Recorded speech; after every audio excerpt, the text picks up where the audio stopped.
in my Christmas letter, I told Santa Claus to bring me you. Other presents would come in handy, I could use a little thing or two. But in my Christmas letter, I told Santa Claus to bring me you. The jingle bells are ringing.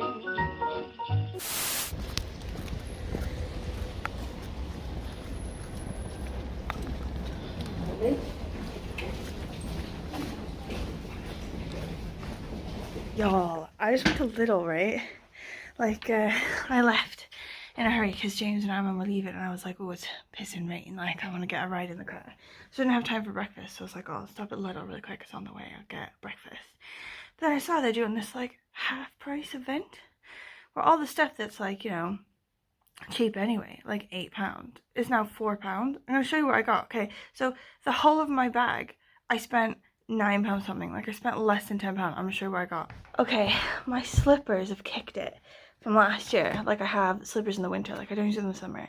So then in that time between like winter and winter, I was like, lose them, I lose one of them, or like it ends up in like a pile somewhere and like ends up gross. Anyway, so I need new slippers, right? And I've been like, oh, I don't want to get expensive ones, I want to get expensive ones.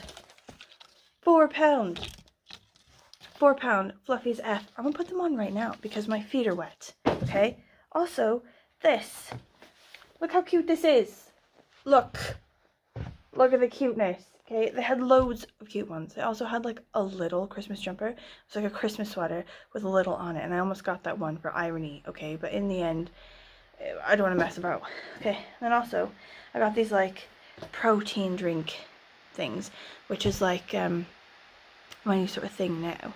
I was reading this thing, and also like I listened to this podcast about people my age, like women my age, needing 30 grams of protein in the morning, like right after you get up. So it's a bit late, but 30 grams of protein every morning after you get up, or else various things throughout the day start spiking all over the place, and it's just like a body shutdown, right? So I didn't understand what they were talking about, but it sounded bad.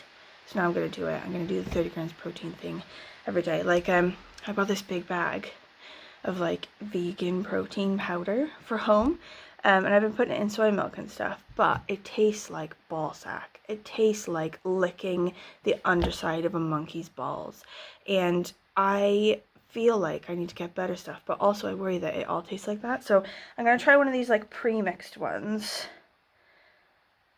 and I'll let you know how it goes. It says add ice cubes. Nope, not doing that. Shaved. Look how cute. Cozy. So cozy. Also, slippers. Oh my god. £10. £10 for this and breakfast. Are you kidding me? I love Lidl so much.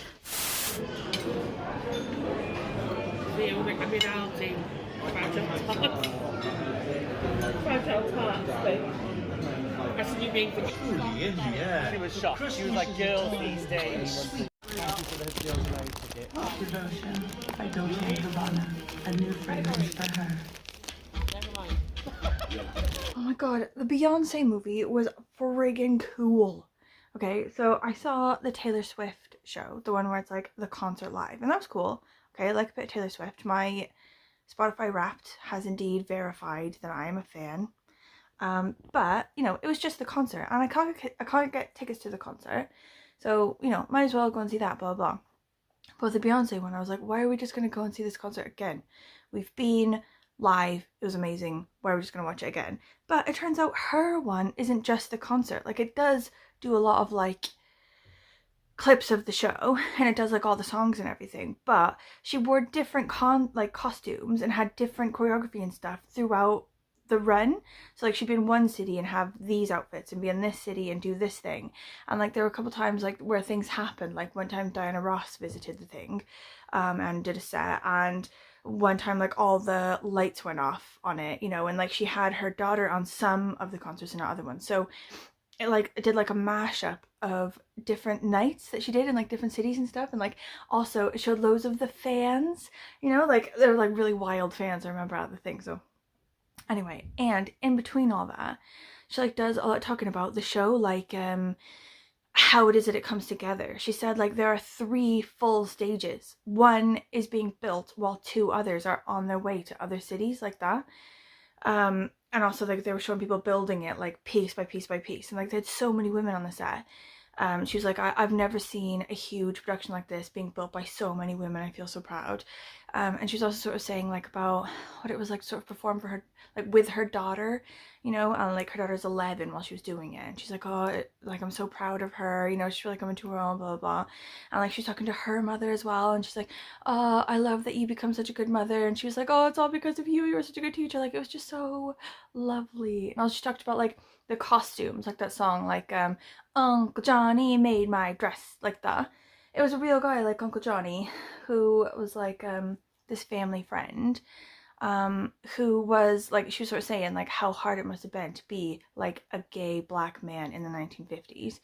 But anyway, he was like a tailor or like a dressmaker or whatever, and he like made all of her costumes when she was younger.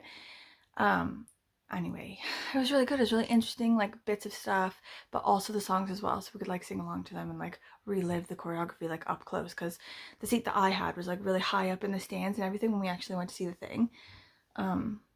Anyway, I recommend it. It's really good. Like the Taylor Swift one, maybe not. Love a bit of Taylor Swift, but the movie, like, you know, was just basically the show, whereas the Beyonce movie one is like a documentary.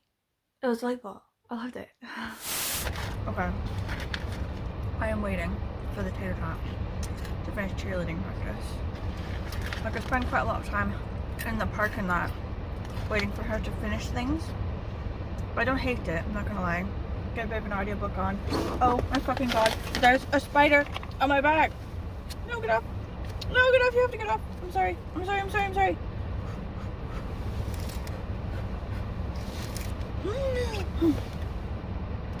Oh, he's there. I'm sorry. Ah! I'm sorry. Ah! You have to get off. Okay.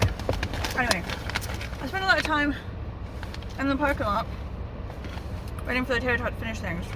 But get a bit of an audiobook or a bit of a book on my phone to read, a bit of a snack. Today's snack is Gray's Salt and Vinegar Crunch.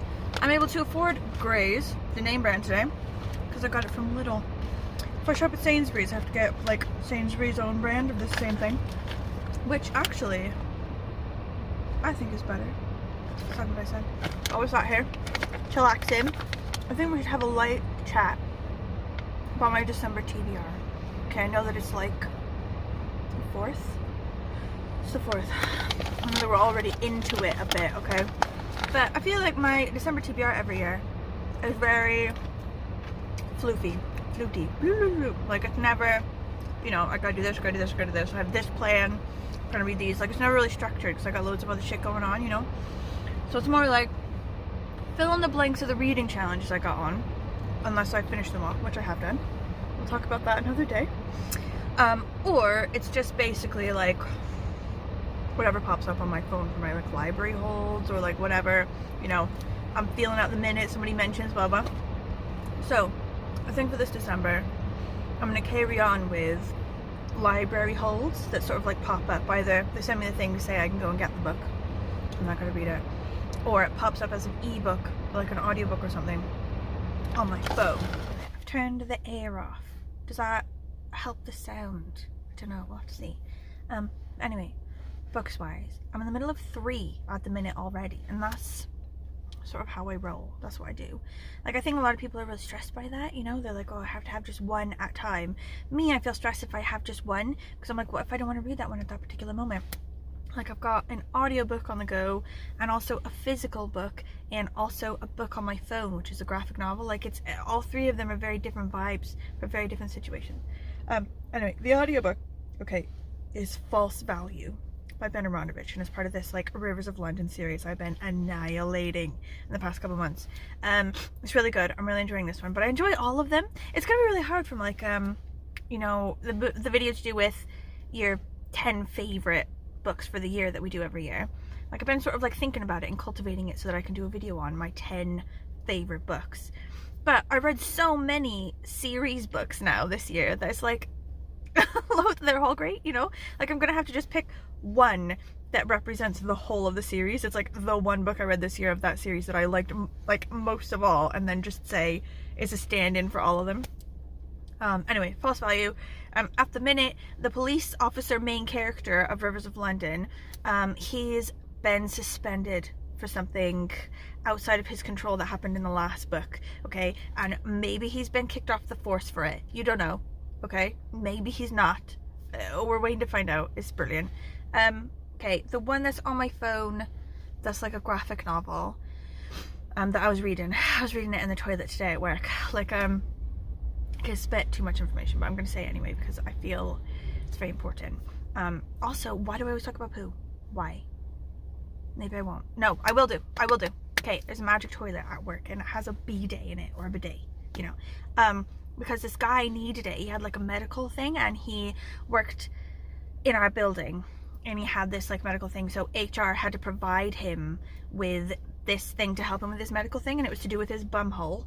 So he needed a bidet installed at work as part of his like HR sort of thing, you know. But then he left, or actually maybe died. Oh shit, was that him? Oh, I don't know, rest in peace, sorry. But he's left behind his bidet and we all enjoy it. It's a perfect memorial to him if he has actually died.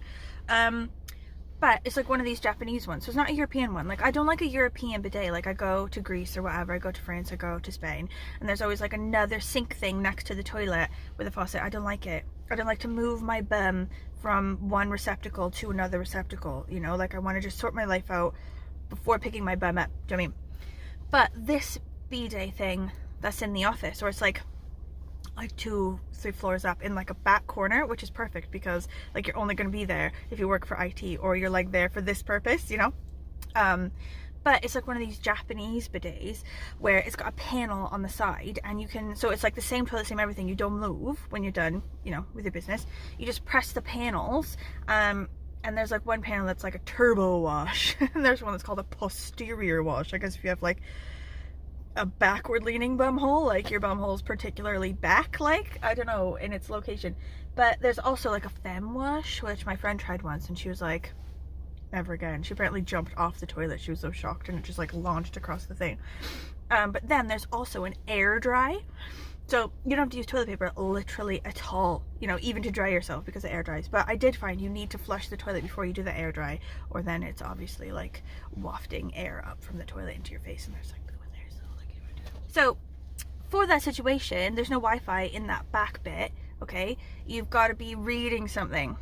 So I was reading Lightfall, the second one. So the first Lightfall may very well make it onto my favorite graphic novels of the year list because it's absolutely gorgeous. I talked about it in like a video a couple days ago, I think. So now I've got the second one from the library on my phone and it's just as gorgeous. There are main characters. They are running into a city being destroyed by the villain bird people now. The villain birds are awake. They woke up in the last one and now they're destroying everything, and our characters, instead of running away, they are running forward into the foray to save the people that they can save. Then the book that I'm reading as a physical book, I don't have it with me, which is annoying. It's Sharp Teeth by Rachel Harrison. This is the one I was talking about the other day, where this girl, she slams into this deer and it turns out that a werewolf was eating the deer. Then the werewolf attacks her and she becomes a werewolf. I read Cackle, which was by Rachel Harrison, and that one was to do with a witch, and it was about a witch, and it was about scary stuff, blah blah, but also underneath it, it was about like dependency relationships, like dependent relationships, dependency on others, you know, unhealthy relationships, you know, finding, you know, your strength and your independence within yourself, stuff like that. So I knew that this one would also have that kind of vibe, you know, underlying theme, like a deeper sort of thing, and I think that I found it. I don't know. Like, I don't know if I'm far enough in, but I feel like it might be bodily autonomy. So it's this girl and all this stuff is happening to her and her body and she doesn't understand it. Like, it's out of control. The werewolf stuff is taking over. But also there's, trigger warning, abuse. When she was a child, she was sexually abused. She's talking about that and how she has no control over her own body, blah, blah, blah. And she also has a twin sister who's pregnant and she hates being pregnant, and she's always like talking about, you know, the horrors of her own body and like what pregnancy is doing to it. not being like in control of her body, and it's just like a bunch of like different things as they come up like that. Anyway, I'm enjoying it. I think it's really good. Okay, so then I think the 4 that I'll also try to get to, because my library holds are up and I need to sort it, I need to get on top of them. What Moves the Dead by T. Kingfisher. I think somebody told me it was shit. Yeah. Oh gosh, oh my god, I just burped. I'm really sorry. I might edit that out. I'm so sorry. But yes, I think somebody told me What Moves the Dead is not good, and that T. Kingfisher, although brilliant, love T. Kingfisher, that book not good. So now I'm a bit hesitant, but I still want to read it because I have it on. I've been looking forward to it. Anyway, T. Kingfisher, I love that author. So What Moves the Dead is based on Poe's Fall of the House of Usher, which I don't actually think I ever read. Like, it's about a haunted house and everything, isn't it? And I love a haunted house story, but I don't think I've actually ever read that book, so this will be a good one. Okay, then Rabbit Hutch by like Tessa Gunty or something like this. What time is it? Oh, we're good. This one, I have no idea what it's about, except that my mom texted me one day and was like, have you read this book? And I was like, no. She's like, I just heard an interview by the author and she's super funny and the book seems really funny. And then I sort of looked at the blurb or whatever, and it was like a biting, you know, look at contemporary American culture, blah, blah, blah. Like, I'm into it. So I put it in my library thing. I don't know if my mom's read it now, but I think she was also going to put it on her library thing. So we'll have a chat. We'll discuss. Maybe at Christmas when I go home. Okay. Another one, An Easy Death by Charlene Harris. Love Charlene Harris. Like, I know lots of people don't love Charlene Harris because the books she writes can be trashy, but I love them. I read all, or nearly all, I don't know if I read literally all of them, but I read an absolute F-ton of the Suki Stackhouse books, you know, like she's like blonde, she lives in the south, and there's like vampires all over the effing place and she just like dates them lightly. They also made a show about it and the show is okay, but very different from the book, so you know, if you're feeling like maybe that's gonna be a different experience, yes. Anyway, she also wrote this one, this weird one. It's apparently like a sort of alternate reality, alternate history thriller type thing, where like in the 30s the president was assassinated, and from there America like fell apart and was like taken over, parts of it by Mexico, parts of it by Canada, blah blah. Now it's in pieces, and there's this woman who's like a sorcerer, or like she knows magic or something.